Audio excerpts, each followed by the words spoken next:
dans le prochain épisode de Demain nous appartient. Tandis qu'Emma est entre la vie et la mort, un nouveau sentiment s'empare de Bart. Manon se venge quant à elle de son père. Attention, les paragraphes qui suivent contiennent des spoilers sur l'épisode de Demain nous appartient diffusé demain soir sur TF1. Si vous ne voulez rien savoir, ne lisez pas ce qui suit. Vendredi 17 février dans Demain nous appartient. Emma est entre la VIE et la mort à l'hôpital. Nora est en train de ranger des médicaments lorsqu'elle entend un râle depuis la morgue. Sans attendre, l'infirmière se rend sur place et découvre Camille attachée sur la table d'autopsie complètement paniquée. Nora tente alors de la rassurer puis la libère de ses liens. Tandis qu'elle ne sent plus ses jambes ni ses bras, Camille fait une crise d'angoisse et la supplie de l'aider.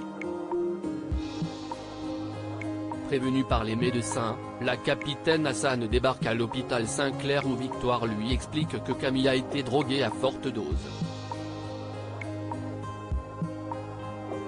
C'est d'ailleurs ce qui expliquerait la paralysie. De son côté, Georges interroge Camille. Malheureusement, l'adolescente n'a pas vu son agresseur. Le procureur Perrault, qui est présent, pense que le policier devrait plutôt interroger sa petite fille sur ses liens avec Nathan Paoletti. Toutefois, bien que ce dernier soit le meilleur ami de Dorian, Camille n'est pas vraiment proche de lui. S'il lui arrive de le croiser au lycée ou au Spoon, leur rapport s'arrête là. Au commissariat, Georges, Karim et Lisa font le point sur l'enquête. Comme Lisa estime que quelqu'un cherche clairement à humilier publiquement Nathan et Camille pour leur faire payer quelque chose, Karim envisage que les deux adolescents aient pu s'en prendre à l'un de leurs camarades qui aurait ensuite cherché à se venger. Cependant, il y a quand même quelque chose qui gêne Georges dans cette hypothèse.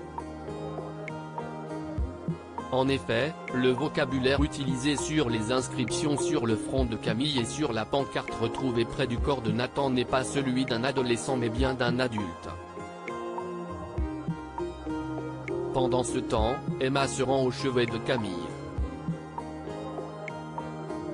Même si elle essaie de lui changer les idées, elle lui confie malgré tout à quel point elle a eu peur de la perdre.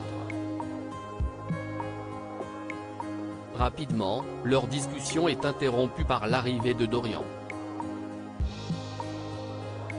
Lorsque le fils Curtis jure qu'il n'a rien à voir dans cette histoire, Camille rétorque qu'elle sait pertinemment qu'il est incapable de lui faire du mal. Ayant conscience que c'est de sa faute si tout va mal entre eux en ce moment, Camille aimerait que tout revienne comme avant.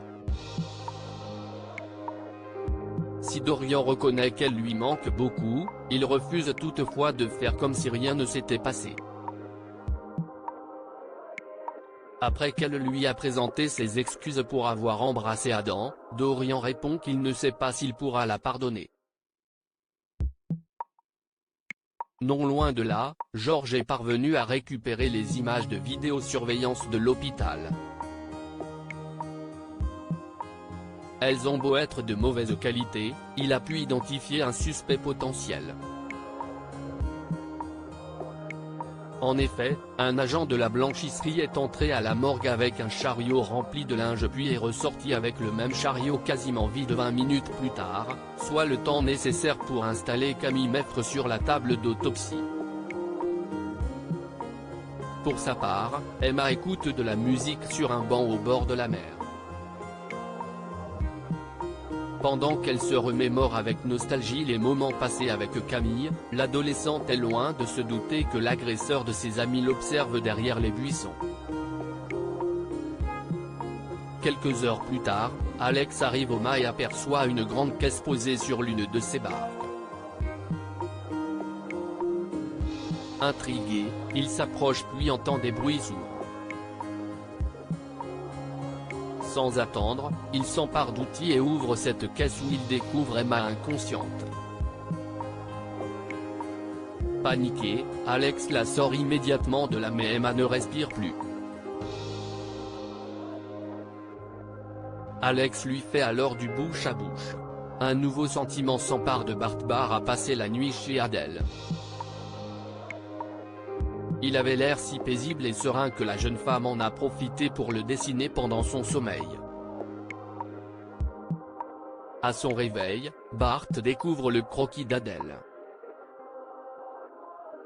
Époustouflé, il lui dit combien elle est douée avant d'ajouter que cela faisait longtemps qu'il n'avait pas aussi bien dormi. Peu après, leur conversation est interrompue par un appel de Sarah qui informe la jeune femme que la moto de Teddy a été retrouvée. Au Spoon, Bart retrouve Roxane qui remarque immédiatement que son ami porte les mêmes vêtements que la veille. Bart confirme alors qu'il a passé la nuit chez Adèle mais assure toutefois qu'il ne s'est rien passé. Une version à laquelle Roxane et Audrey ne croient pas vraiment. Plus tard, Bart s'aperçoit qu'il a oublié son portefeuille chez Adèle. Comme cette dernière ne répond pas au téléphone, il se rend chez elle. Sur place, ce n'est pas Adèle qui ouvre la porte mais Stéphane, le petit ami de Soraya. Ce dernier étant en caleçon, Bart s'imagine qu'il est sa nouvelle aventure d'un soir. Même s'il n'est pas prêt à avoir une relation, Bart est malgré tout peiné par la situation. Manon se venge de son père aussi. Manon est très heureuse de sa nouvelle voiture, elle déteste en revanche sa couleur rose bonbon. Quand son père lui demande de l'accompagner à l'hôpital, elle finit donc par lui avouer qu'elle trouve la couleur de la voiture affreuse. Déjà qu'elle se prend tous les clichés sur les femmes au volant, Manon craint désormais que les gens se moquent d'elle. William, qui ne pensait pas sa fille aussi superficielle, lui signale qu'il n'a pas eu la chance d'avoir un tel cadeau à son âge et qu'il a dû économiser pendant des mois pour s'acheter sa toute première voiture. Après s'être excusé, Manon le dépose à l'hôpital. Dans l'après-midi, Manon va au commissariat pour rendre une petite visite à Nordine. Même si elle s'en veut terriblement d'avoir blessé son père, Manon a pourtant envie de se pendre en regardant sa voiture et ce d'autant plus qu'elle a l'impression de passer pour la bimbo de service. De retour chez elle, Manon rejoint ses parents. Pour se faire pardonner d'avoir réagi comme une enfant pourri gâtée, la jeune femme a acheté un petit cadeau à son père. Lorsqu'il découvre qu'il s'agit d'une doudoune jaune fluo, William perd son sourire.